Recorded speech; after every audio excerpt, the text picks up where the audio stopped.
A traveling tradesman spots a noble lady sitting alone on a bench, enjoying a sandwich, and it looks really tasty, so he approaches her and asks if she'd let him try some. The lady readily agrees since she's always happy to share her meals with others, so she reaches into her picnic basket and makes the man a sandwich. When he tries it, he is delighted by how delicious it tastes, so he asks the lady if she'd share the recipe with him. However, he probably should have asked that before he ate it because the girl informs him that the sandwich had blackhorn wolf meat in there. The tradesman awkwardly excuses himself and throws up next to a tree because he never could have anticipated that she'd give him a monster meat sandwich. Blackhorns are notorious for their poisonous flesh, so he thinks the lady must be insane to be eating it so casually, but while she may be weird, she's not stupid. She went through a lot of effort to process the meat so it would be safe enough to eat, but so far, no one has been open-minded enough to give her food a fair chance. A few days later, Melf is attending a banquet and she can't get enough of the wide variety of meat she gets to stuff her face with. Everything here is both delicious and well presented, so she's having trouble deciding what to eat next. But before she could wander off on her own, Mrs. Talbot walks over and reminds her that she's not here for the food. The autumn banquet is an excuse for all the nobles in the land to gather and associate with one another for political reasons, so in plain terms, Melf is here to find a different kind of meat.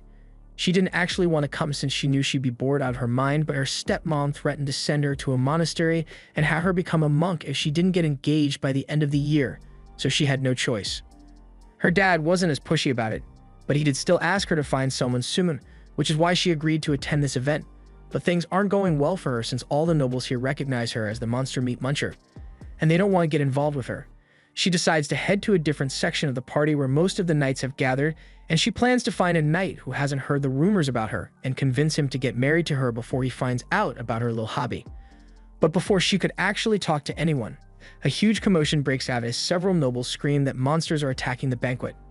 Can't say it's surprising since this was bound to happen when you hold a banquet with tons of food in the middle of the forest, but that's not the point right now.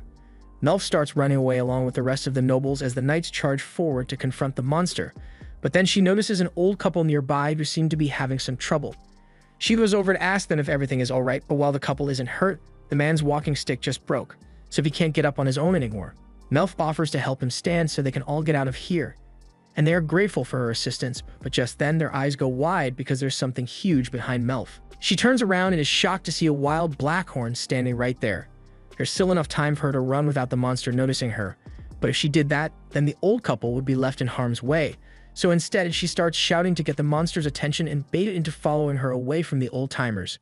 She's glad that she managed to save them, but there's no way she can outrun it, so this might really be the end for her. However, just as she was about to be trampled, a lone knight dashes forward and beheads the blackhorn in one swift motion. His name is Roger Galbraith, and he is well known as the Blood-Mad Duke because of how ruthless he is when it comes to battles. And the people here really seem to enjoy gossiping because Roger just saved all their lives, but they're too busy murmuring about how terrifying he is to thank him like normal people. Melf falls silent at the realization that the man before her right now is the famous blood-crazed Duke, and she's not sure if the rumors about him being a blood-crazed serial killer are true or not, but that doesn't matter to her right now because Roger is way too hot for her to care. She gets up and introduces herself to him, which comes as a surprise to Roger since most women would have run away from him by now in a situation like this. Just then, Melf notices some of the blackhorn blood dripping towards Roger's mouth, and she frantically asks him to wipe it off before he accidentally ingests it, because the blood of a corrupted blackhorn is incredibly toxic to people. And even if it wasn't corrupted, she knows from personal experience that ingesting the raw blood of a beast will give you severe diarrhea. Roger doesn't know what to say at this point since he has never met a girl who knows so much about monsters, and Melf soon realizes that she might have freaked him out by talking too much. Roger appreciates Melf's concern, but he already has some holy water ready to deal with any potential blood poisoning. He even offers some to Melf since even though she probably didn't swallow any blood, it never hurts to be safe. Roger then notices that her dress is covered in blood, so he offers to take her somewhere so she can get a replacement, but while Melf appreciates the gesture, she tells him that it won't be necessary. Monster blood washes out really easily with a little warm water and baking soda, so her dress isn't ruined or anything. But that's not what Roger was referring to. Most nobles are disgusted by the mere thought of wearing clothes tainted by monster blood, so he wonders why it doesn't seem to bother her. Without thinking, Melf blurts out that she butchers monsters all the time, so she's used to getting covered in blood every now and then. Roger is shocked to learn that Melf butchers monsters, and she realizes she has said way too much, so she apologizes for it. But instead of being disgusted by her, Roger bursts out in laughter because he recalls hearing rumors about Melf eating monsters, and he can't believe it's actually true. Monsters in this world are very different when compared to regular animals. Due to the magical energy that their bodies contain, consuming monster meat typically causes vomiting and fevers, so it is generally discarded, but Melf always thought that was wasteful. There's no point in hiding it now, so she admits that the rumors are indeed true, and that when she looks at that corpse over there, the only thing she can think about is how tasty the meat would be. But she realizes saying it out loud makes it sound even worse. By this point, she expects Roger to awkwardly shuffle away any minute, so she puts on her best. I don't know what to do anymore, smile and waits to see what he does. But as it turns out, Roger is actually enchanted by the lovely smile on Melf's blood-covered face. So much so that he can barely look her in the eyes, so instead he grabs her hand and starts leading her away from the party. After a while, Roger realizes he should probably say something so things don't get awkward, so he asks Melf if the monster meat actually tastes good. This isn't the first time someone has asked Melf this question, but it usually doesn't end well when she gives an honest answer. She tells Roger that blackhorn meat actually tastes a lot like beef, but while most would sneer and disregard her opinion as crazy talk, Roger actually seems to be taking her seriously, and that's a first for her, so she's really happy. She goes on to explain that the key to making the meat safe to eat is getting rid of all the magic in it, and she says that's easy enough to do during the bleeding process, so Roger asks her if she'd be willing to make some for him. Melf says she'd be more than happy to do so, but she does warn him that meat from mad beasts like the one he killed today tends to be a little rough on the stomach even with proper preparation, so he's going to have to wait until she can get her hands on some non-corrupted meat. Roger says he's looking forward to it, but in the meantime, he still wants to get Melf a new dress to change into, so he leads her back to his trute's pavilion. Roger's subordinate, Chaos, comes out to greet him upon his arrival, and after Melf introduces herself, he is instructed to get her a new dress to change into. In the meantime, Roger takes her to one of the tents and prepares a little bath of hot water so she can wash the blood off her face. Melf insists that there's no need for him to go so much trouble for her sake, especially when there's way more monster blood on him than there is on her. She tells Roger he should prioritize cleaning himself first, but that was always the plan, and he has already started taking his shirt off. He doesn't see anything wrong with it since he does it all the time, but Melf, on the other hand, is getting extremely flustered. She'd have seen knights take their shirts off during training sessions before, but it still spikes her heart rate every time it happens. Roger asks her if something is wrong, and Melf doesn't want to lie, so she admits that she was admiring his incredible physique. Roger has never really put much thought into what his body looks like, but he does train often to be able to fight monsters regularly, so it's natural that he be muscular. Melf thought he looked cool when he beheaded the Blackhorn, so she asks him if she'd be able to learn how to do that as well. Roger says anyone can learn to do what he did, but in Melf's case, her arms aren't conditioned for it, so she'd be better off leaving the fighting to him. He asks her if there's any particular monster she'd like to try since he'd be willing to hunt it down for her. And as soon as he says this, Melf's eyes light up because there are so many things she has been dying to taste. But just then, Chaos returns and lightly scolds Roger because he thinks it is inappropriate for him to be half naked in front of a young lady like this. Roger argues that he only took off his shirt so he's not completely exposed, but either way, it's still not appropriate. A little while later, Melf has changed into the dress Chaos prepared for her, and she absolutely loves the design on it. Roger says he borrowed that dress from the queen a while ago, and he thinks it looks really good on her. But the entire time he has been holding the head of the Blackhorn, and all his men are shocked that Melf doesn't seem to mind. Most ladies would have fainted if Roger came anywhere near them with that thing, so they are all happy that he finally found someone he gets along with. Later that evening, it's time for Melf to return home, so Roger escorts her back to her carriage. She thanks him once again for saving her life and says goodbye. He tells her that the next time they meet, he will have a special present ready for her, and she says she can't wait, but if he's going to be bringing a monster for her, she requests that he capture it alive because the meat would taste better that way. Roger has never tried capturing a monster alive before, but he's up for the challenge. However, that might take a while, so in the meantime, Melf offers Roger some Skatspit monster jerky she made, and she assures him that she was very thorough with the preparation process, so there's no risk of him getting sick from it. If Melf is the one who made it, Roger trusts that it'll be safe, so he takes a bite without hesitation, and he is pleasantly surprised by how delicious it actually is. Chaos yells at Roger because it's reckless for someone of his authority to eat food without having it tested for poison first, but Roger says it's fine and sticks a piece of the meat in Chaos's mouth to show him how good it tastes. They both agree that it's delicious, and Roger tells Melf that he can't wait to see what else she can make the next time they meet, but all of a sudden she ducks her head down. She was brought to tears by the fact that someone finally recognizes her hobby and doesn't think she's weird for eating monster meat. She pulls herself together so she can say her last goodbye to Roger, but she can hardly wait to meet him again. It takes a few days for Melf's carriage to get her home, and by the time they return, it is already snowing in the region. Melf looks ahead, and to her surprise, she sees her father waiting for her at the gate. So once she gets there, he opens the door and she asks him if something is wrong. At first, she thinks he might be upset because she did manage to get engaged, but that's not exactly it. He reminds her that he is merely a count and he has no idea how to handle things now that she has gotten involved with a duke.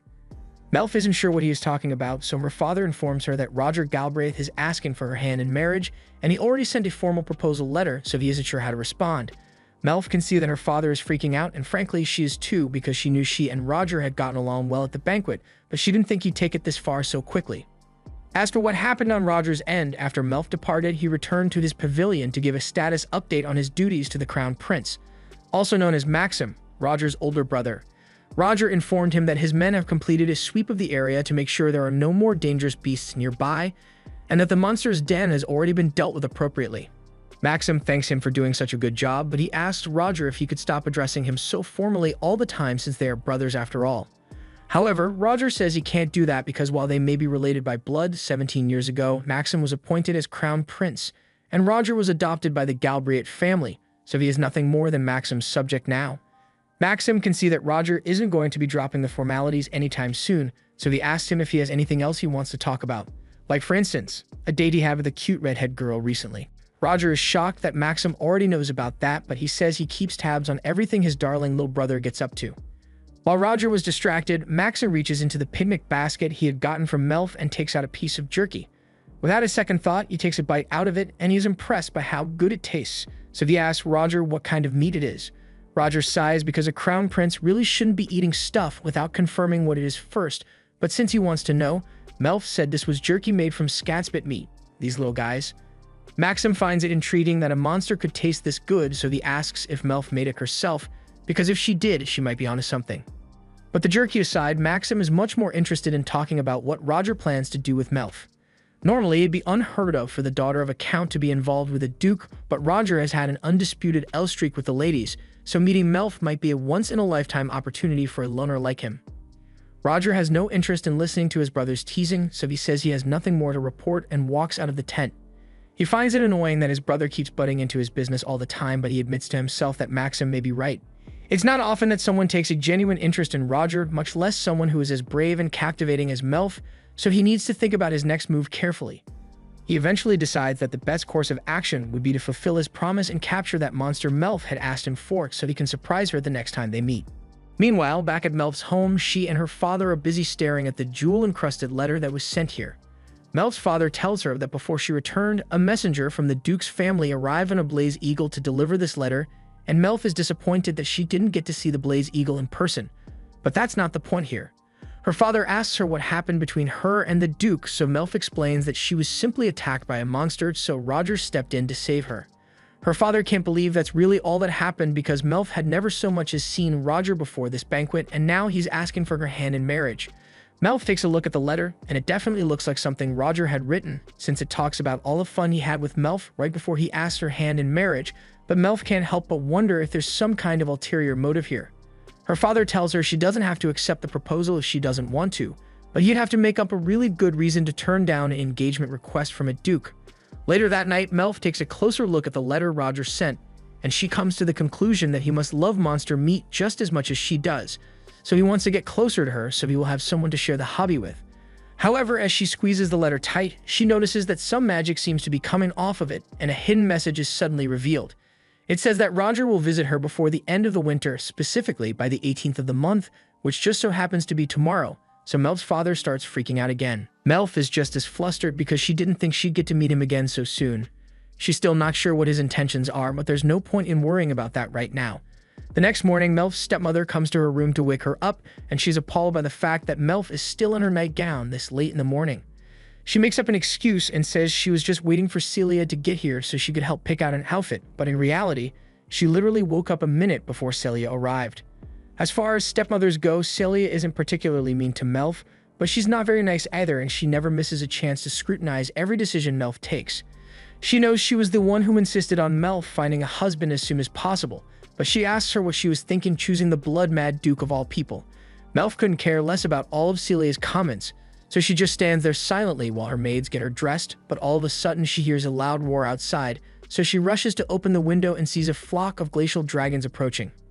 Glacial dragons are common around here, so Melf realizes this must be Roger's envoy, and a few moments later he flies up next to Melf's window and tells her he's here to ask for her hand in marriage. He also mentions that he brought the gift he promised her last time, and she's excited to hear that, but Celia is terribly frightened by the dragon, so she yells for Melf to close the window immediately. Melf leans outside and asks Roger to land the dragons over by the northern pasture, and once he's gone, she closes the window and buries her face into the curtains to hide how much she is blushing. She already knew Roger was handsome, but seeing him riding on a dragon so casually made him look way cooler than usual, and her heart is beating so fast that she doesn't know what to do. While Melf was trying to calm herself down, Celia has been trying to get her attention for a while now, and when she finally gets through to her, she tells Melf that she's going to lie down for a bit because seeing that dragon made her feel ill. As she is leaving, she grumbles to herself about how Roger must really be insane to be riding dragons around like that, and that he's not fit to be a duke, but Melf refuses to let her badmouth Roger any further, so she tells Celia that she intends to accept Roger's proposal, and she'd appreciate it if Celia would refrain from speaking about her future husband that way. Celia leaves the room in a huff after that, and an hour or so later Melf meets with Roger out in the pasture. There she explains to him that she only found out that he'd be visiting when she read his letter yesterday, so she wasn't able to prepare anything for him, but Roger doesn't mind. If anything, he should be the one apologizing for showing up so abruptly. Just then, Chaos speaks up and says the only reason they came so quickly was because Roger couldn't wait to see her again, but Roger tells him to stop spouting nonsense. Anyway, Roger asks Melf where she'd like him to drop off her gift, and as he says this, he points over to a cage wrapped in a cloth, so Melf's eyes light up at the realization that he really did capture the monster for her. She knows she's the one who asked for it, but now she feels a little bad for making him go out of his way for her sake. Roger notices that she's acting a little strange, so he asks Melf if something is wrong, and all of a sudden she looks up and sincerely thanks him for his effort. She asks if it would be okay for her to take a little peek inside, and Roger sees no issue with that, so he leads her over to the cage. Melf doesn't see any movement coming from it, so she asks Roger if he already killed it, but he pulls the cloth away to reveal that the Moodle is still very much alive, just unconscious. And not only that, he managed to nab a golden-furred royal Moodle, which is extremely rare. Moodles are monsters similar to cows, which usually have white fur, but royal Moodles develop a gold color as they grow, making their fur incredibly valuable for things like coats and scarves, but their meat often ends up being discarded, which Melf thinks is such a waste. Melf has never gotten to try one before, but since it's a herbivore that only feeds on fruits and mushrooms, she expects that it'll taste delicious. But that aside, finding one with fur this nice is rare, so Melf asks Roger if he's really sure he wants to give her something this valuable. Roger tells her he wouldn't have gone through all the trouble of capturing it alive if he wasn't going to give it to her, and Melf is really happy to hear that because it means she is free to prepare it in any way she chooses. She can't express just how happy Roger has made her, and it's clear that seeing her like this has Roger really flustered, so Chaos and the others just stand back and let him have his moment. A little while later, Melf's father arrives to formally greet Roger, and he thanks him for making the long journey out here. Roger apologizes for showing up so suddenly, but he said he wanted to get a response to his proposal before winter set in, and Melf had been so excited by the Moodle that she almost forgot that Roger is here to ask for her hand in marriage. She asks her father for permission to let Roger's dragons hunt in the mountains, and he isn't opposed to the idea, but he is a bit confused because he assumed that Moodle over there was meant to be food for dragons. However, Melf tells him the Moodle is actually for her. Melf's dad is surprised to hear that since he didn't think Roger knew about her hobby, but she tells him Roger actually went out of his way just so he could try some of her monster cooking. And on that note, she asks her dad for permission to open a research facility so she can start preparing the Moodle as soon as possible. Her dad worries that seeing Melf butcher a monster might be off-putting to Roger, but he speaks up and tells Melf's father that he understands her to some extent, and he is also aware of the nasty rumors surrounding her, and he is proposing despite them. Hearing that Roger is so interested in Melf is the best news her dad has heard all day, so he tells Roger that he should make himself at home. But before that, Roger says he'd like to do something about the gift he brought before it wakes up since it's still alive. Melf's father is shocked to learn that Roger brought a living Moodle here, but Melf was the one who asked him to capture it alive. On that note, since he's here, Roger says he'd like to watch the preparation process, so her dad tells her to show him to her research facility.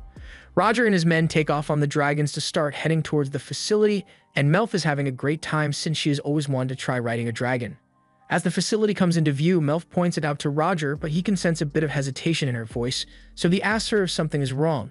Melf plays it off and says she's just nervous about riding a dragon for the first time, but that's not actually what's bothering her. She's happy that Roger doesn't mind her eating monster meat, but she won't know if he is truly okay with it until he has seen how she prepares it, and she is rather nervous because she's not sure how he will react. This was the end of episode 2. Subscribe to not miss the next part.